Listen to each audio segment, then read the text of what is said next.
Hello everyone, स्वागत है आप सभी का मेरे यूट्यूब चैनल पे। तो गाइस, आज के वीडियो में हम लोग डिस्कस करने वाले हैं कि कौन कौन से ऐसे पॉइंट्स हैं जिनको कि आपको ध्यान में रखना है during the exam in DPU online MBA Pune.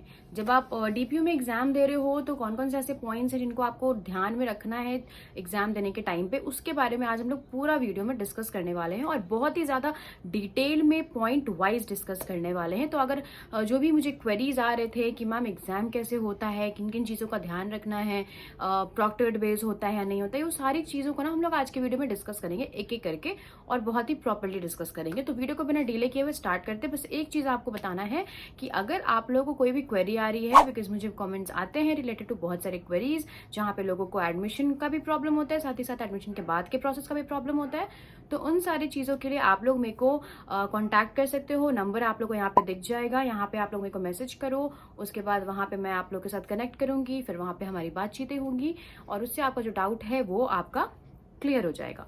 Okay and उसके अलावा अगर आप लोग को सैम्पल पेपर्स भी चाहिए तो उसके लिए भी आप लोग मेरे को मैसेज कर सकते हो, उसी सेम नंबर पे मैसेज कर सकते हो या फिर इंस्टाग्राम पे डीएम कर सकते हो। तो आप लोगों को एक बहुत ही मिनिमल अमाउंट में सैम्पल पेपर भी मिल जाएगा। तो दैट्स इट गाइस, अभी हम लोग जल्दी से चलते हैं उस टॉपिक को मेन स्टार्ट करते हैं। सो सबसे पहले हम इसको कुछ कैटेगरीज लाइक कुछ पॉइंट्स में बांटे हैं, तो जो कि पॉइंट वाइज क्लियर करेंगे तो जो भी आपका डाउट होगा वो ज्यादा बेटर क्लियर हो जाएगा। सबसे पहले आते हैं इसके फर्स्ट पॉइंट पे। तो सबसे फर्स्ट पॉइंट जो है कि क्या ये प्रॉक्टर्ड बेस होता है या नहीं होता है, तो इसका आंसर है यस। डीपीयू ऑनलाइन एग्जाम जो है पुणे का वो एक प्रॉक्टर्ड बेस एग्जाम होता है। तो ये आपका पहला चीज जो कि बहुत बहुत ज्यादा इंक्वायरीज आती थी मुझे कि क्या प्रॉक्टर्ड बेस होता है या नहीं, तो इसका आंसर है यस होता है। सेकंड पॉइंट है उसी से रिलेटेड कि अगर प्रॉक्टर्ड बेस होता है तो कैमरा ऑब्वियसली ऑन होता होगा, तो यस कैमरा जो है वो ऑन रहता है, बट आपका माइक जो है वो ऑन नहीं रहता है। कैमरा आपका ऑन रहेगा बट माइक आपका ऑन नहीं रहेगा। क्लियर है? तो इस वजह से अगर थोड़ा बहुत नॉइज भी आता है आपके आसपास से तो वो चीजें जो है वो आवाज नहीं जाती है। ओके लेकिन आपका कैमरा ऑन रहता है तो उसकी वजह से अगर आप लिपसिंग करोगे तो आपका जो मतलब जो व्यू है वो जाएगा उस इंसान के पास, ठीक है, जो आपको देख रहा है। तीसरा पॉइंट पे आ जाते हैं।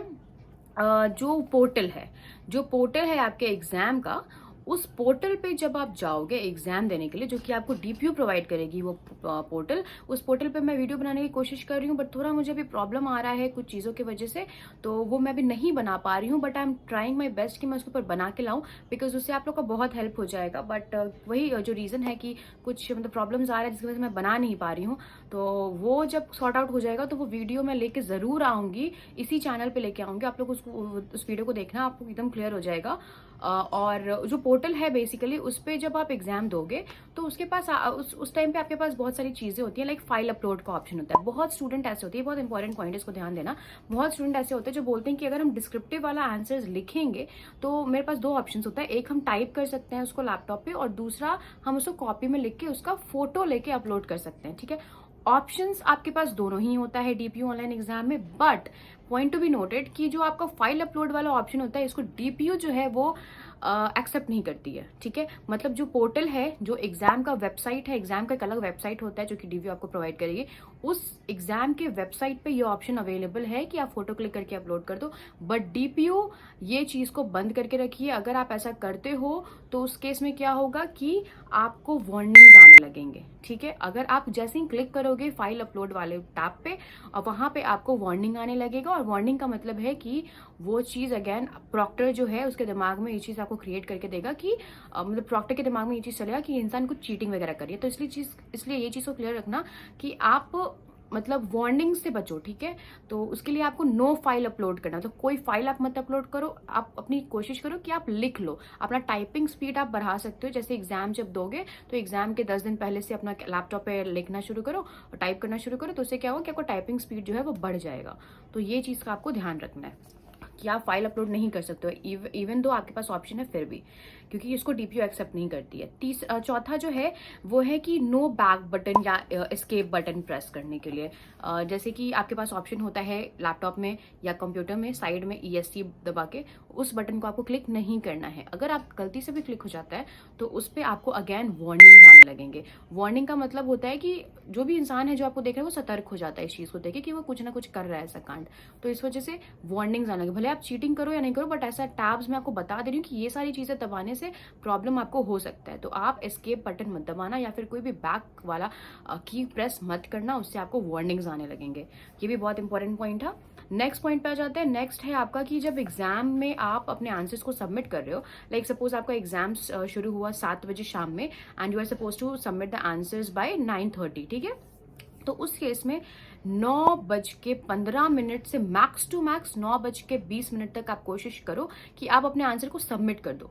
अगर नहीं करोगे तो लास्ट के 10 मिनट में सर्वर बहुत डाउन हो जाता है, बहुत बिजी हो जाता है, अब बिल्कुल प्रॉब्लम होगा आपको, फेस करना पड़ेगा आपको प्रॉब्लम उसको सबमिट करने के टाइम पे। और फिर मोस्ट प्रोबेबली या मे पॉसिबल कि आपका जो आंसर्स है वो सबमिट ना हो, ठीक है, क्योंकि सर्वर बहुत बिजी रहता है, नेटवर्क का बहुत इश्यू होता है। इसलिए हमेशा कोशिश करो कि आप अपने आंसर्स को 10 से 15 मिनट पहले सबमिट कर दो, ठीक है, क्योंकि 10 मिनट में आप कुछ कहानी बहुत ज़्यादा तो लिख न दोगे, तो आप 10 मिनट पहले कोशिश करो कि आप सबमिट कर दो, ठीक है। एंड जो लास्ट पॉइंट है जो कि बहुत इंपॉर्टेंट पॉइंट है अगेन, वो है कैलकुलेटर ऑफ एप्लीकेशन। लाइक जैसे कि मैंने बताया आप लोगों को कि जो पोर्टल है उस पर आपको फाइल अपलोड का ऑप्शन आएगा, बट आपको उस पर नहीं अपलोड करना है क्योंकि वो एक्सेप्ट नहीं करती है डीपीयू। तो वहीं पे एक चीज़ ये भी है कि बहुत सारे ऐसे बच्चे हैं जो कि मुझसे ये भी पूछते हैं कि मैम अगर कैलकुलेटिव क्वेश्चंस हुआ डिस्क्रिप्टिव में तो उसको सॉल्व कैसे करेंगे। उसके लिए तो आपको कॉपी पेन लेना पड़ेगा, और कॉपी पेन से आप नीचे देख के लिखोगे, आप सॉल्व करोगे, तो प्रॉक्टर के दिमाग में ये चीज़ आ सकता है कि may be this person is cheating, है ना, आपकी आंख नीचे रहेगी तो, क्योंकि ये चीज़ भी अलाउड नहीं है। ये चीज़ मैं आपको बता दूं कि कॉपी पेन पे कुछ लिखना भी अलाउड नहीं है इन द एग्जाम। तो इस चीज़ को भी आपको ध्यान में रखना है। एंड साथ ही साथ ये भी चीज़ है उसमें कि क्योंकि कॉपी पेन अलाउड नहीं है, तो जो भी कैलकुलेटिव क्वेश्चन है वो कैसे करे कोई फाइनेंस स्पेशलाइजेशन वाला स्टूडेंट। तो उसके लिए जो एप्लीकेशन है, जो पोर्टल है आपका, उसी पे आपका कैलकुलेटर बना हुआ है। उस कैलकुलेटर पे आपको क्लिक करना है एंड वहां पे आपको जो भी कैलकुलेशंस करने हैं आप कर सकते हो। तो इस चीज का अवेलेबिलिटी है पोर्टल पे। क्या अवेलेबिलिटी है फाइल अपलोड का, बट आपको नहीं करना है। पोर्टल पे अवेलेबिलिटी है कैलकुलेटर का, वो आप कर सकते हो। उस पर अगर आप क्लिक करोगे तो आपको कोई वार्निंग्स नहीं आएगी, बट अगेन टेलिंग यू, अगर आप फाइल अपलोड पे क्लिक कर देते हो तो आपको वार्निंग्स आने लगेगा, which will not be good for you, okay. तो ये सारे जो मेन पॉइंट्स थे आई थिंक मैंने कवर कर लिए हैं। ये बहुत इंपॉर्टेंट पॉइंट है जब भी आप एग्जाम दे रहे हो डीपीयू ऑनलाइन एमबीए में पुणे में, तो ये चीज़ों को आपको कंसिडर करना है और करना ही पड़ेगा, बिकॉज आपके पास कोई और ऑप्शन नहीं है। ये सारी चीज़ें हैं। एक और चीज़ मुझसे लोग पूछते हैं कि मैम एग्जाम का टाइमिंग क्या होता है। तो एग्जाम जो होता है ना वो फ्लेक्सिबल, क्योंकि ये एक वर्किंग प्रोफेशनल के लिए प्रोग्राम है, तो इसमें क्या होता है कि एग्जाम भी आपके बहुत फ्लेक्सिबल होते हैं। सारे एग्जाम जो है वो 7 बजे के बाद ही स्टार्ट होते हैं, तो 7 बजे के बाद आपका एग्जाम स्टार्ट होगा या मे बी 7 बजे से स्टार्ट होगा।